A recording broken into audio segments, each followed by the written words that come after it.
Pernah nggak sih Anda lagi sendirian, suasana lagi hening, terus tiba-tiba dengar suara aneh yang kayaknya datang dari langit? Dan Anda jadi mikir, itu suara apa ya? Nah, hari ini kita akan bahas tuntas salah satu misteri yang paling bikin penasaran di seluruh dunia. Coba deh bayangin skenario ini. Anda lagi santai, semua tenang, tiba-tiba dari atas kedengaran suara gemuruh yang panjang dan aneh. Ini bukan suara pesawat, bukan juga guntur. Sesuatu yang beda. Apa coba yang pertama kali kepikiran sama Anda? Di internet, fenomena ini viral banget.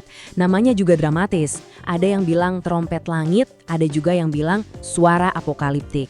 Video-video dari seluruh penjuru dunia nunjukin seolah-olah langit lagi bersuara. Nah, pertanyaan besarnya, apa sih yang sebenarnya kita dengerin? Jadi, ini pertanda, fenomena alam, atau jangan-jangan sesuatu yang lain? Buat jawab itu semua, kita akan telusuri jejak sejarahnya, kita bongkar penjelasan ilmiahnya, dan kita bahkan akan coba ngintip ke dalam pikiran kita sendiri buat ngerti kenapa kita bisa begitu terpikat sama misteri ini. Percaya nggak, fenomena ini tuh sama sekali bukan hal baru loh. Udah dari berabad-abad yang lalu, ada laporan soal dentuman langit kayak Seneca Gans. Terus ada juga Taos Ham yang terkenal banget di tahun 90-an. Nah, yang bikin beda zaman sekarang itu internet. Semua cerita lokal yang terpisah-pisah ini jadi nyambung jadi satu narasi global. Dari semua laporan ini, akhirnya muncul dua kubu penjelasan yang saling bertentangan. Yang satu akarnya dari sains dan alam, sementara yang satunya lagi, ngebawa kita ke ranah konspirasi dan hal-hal yang di luar dugaan. Oke, jadi disinilah letak perdebatannya. Di satu sisi ada yang percaya kalau ini tuh cuma anomali alam yang langka. Sesuatu yang sebenarnya bisa dijelasin pakai fisika, meskipun emang susah banget buat dilacak. Di sisi lain, ada teori yang jauh lebih konspiratif. Katanya ini adalah sinyal yang disengaja, entah itu dari alien, teknologi rahasia, atau bahkan pertanda gaib. Argumen dari kubu sinyal non-manusia ini biasanya berkisar di beberapa poin ini nih. Karena suaranya kedengeran di mana-mana, pasti ada yang ngatur. Terus, karena nggak ada petir berarti bukan cuaca. Suaranya yang kayak trompet dianggap sebagai bukti ada kecerdasan di baliknya. Dan tentu saja kalau nggak ada satu jawaban resmi yang pasti, nah itu dianggap bukti ada yang ditutup-tutupin. Salah satu bukti yang paling sering banget disebar adalah klaim kalau NASA udah merekam suara-suara ini dari luar angkasa. Kedengarannya meyakinkan banget kan? Tapi, tunggu dulu. Mari kita lihat apa yang sebenarnya terjadi. Kuncinya ada di proses yang namanya sonifikasi. Gampangnya gini deh, bayangin seorang ilmuwan lihat grafik data yang rumit, naik turun gitu. Biar lebih gampang dimengerti, mereka ubah puncak dan lembah di grafik itu jadi nada tinggi dan rendah. Nah, itulah sonifikasi. Jadi NASA itu bukan merekam suara, tapi memainkan data. Ini tuh alat analisis, bukan bukti ada trompet alien di luar angkasa. Oke, setelah kita bahas macam-macam spekulasi, sekarang kita beralih ke apa kata data dan bukti ilmiah. Menurut para ahli geologi, banyak dari dentuman ini punya penjelasan yang sangat membumi. Mulai dari ledakan sonik, gempa bumi kecil yang getarannya nggak kerasa, sampai atmosfer kita sendiri yang bisa bertingkah kayak saluran pipa suara. Bayangin aja, suara ledakan industri dari kota sebelah tiba-tiba bisa kedengeran jelas di tempat Anda cuma karena kondisi cuaca yang pas. Dan jangan lupa, meteor yang meledak di atmosfer. Salah satu kasus yang paling sering dipelajari itu Taos Ham. Yang menarik banget di sini adalah betapa subjektifnya pengalaman ini. Cuma sekitar 2% dari populasi di sana yang bisa dengar suaranya. Ini nunjukin kalau fenomena ini nyata buat mereka yang ngalamin, meskipun sumbernya itu susah banget buat dipastiin.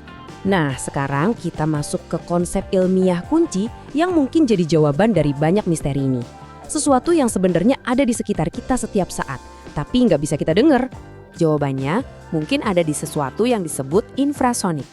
Anggap aja ini kayak peluit anjing. Anjing bisa dengar, kita nggak. Nah, infrasonik ini kayak peluit dengan nada super rendah yang dihasilkan oleh peristiwa raksasa. Misalnya letusan gunung berapi. Telinga kita nggak bisa nangkep, tapi gelombangnya bisa merambat keliling dunia. Dan ini bukan cuma teori loh. Ternyata kita udah punya telinga global yang emang tugasnya ngedengerin suara-suara ini selama bertahun-tahun. Jaringan CTBTO ini awalnya dibangun buat alasan yang sangat serius, mendeteksi uji coba nuklir rahasia.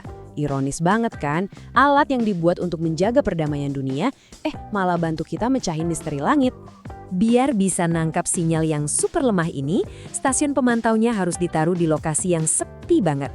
Makanya alat-alat canggih ini seringnya ngumpet di tengah hutan lebat, jauh dari kebisingan buatan manusia, supaya bisa mendengar gema paling samar dari peristiwa yang terjadi ribuan kilometer jauhnya. Nah, disinilah buktinya jadi sangat nyata. Jaringan infrasonik ini udah berhasil ngelacak beberapa peristiwa meteor besar. Coba lihat, meteor Chelyabinsk, ledakannya di atmosfer itu kedeteksi sama 20 stasiun di seluruh dunia, bahkan sampai ke Antartika yang jaraknya 15.000 km. Ini nunjukin dengan jelas betapa kuatnya gelombang infrasonik ini. Oke, jadi kita udah punya penjelasan fisikanya, tapi itu baru setengah dari cerita. Bagian lainnya adalah tentang kita, tentang manusia, dan tentang cara otak kita menafsirkan suara yang nggak jelas asal-usulnya. Jadi, kenapa sih cerita soal trompet kiamat ini bisa begitu nempel di benak kita? Pertama, otak kita itu emang mesin pencari pola. Kita cenderung mendengar niat bahkan dalam suara yang acak. Kedua, suara frekuensi rendah itu susah banget buat dilokalisasi, makanya rasanya kayak datang dari mana-mana atau dari langit.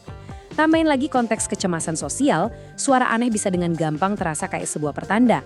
Dan terakhir, ya tentu saja, media sosial yang mengemasnya jadi dramatis dan gampang banget buat disebar.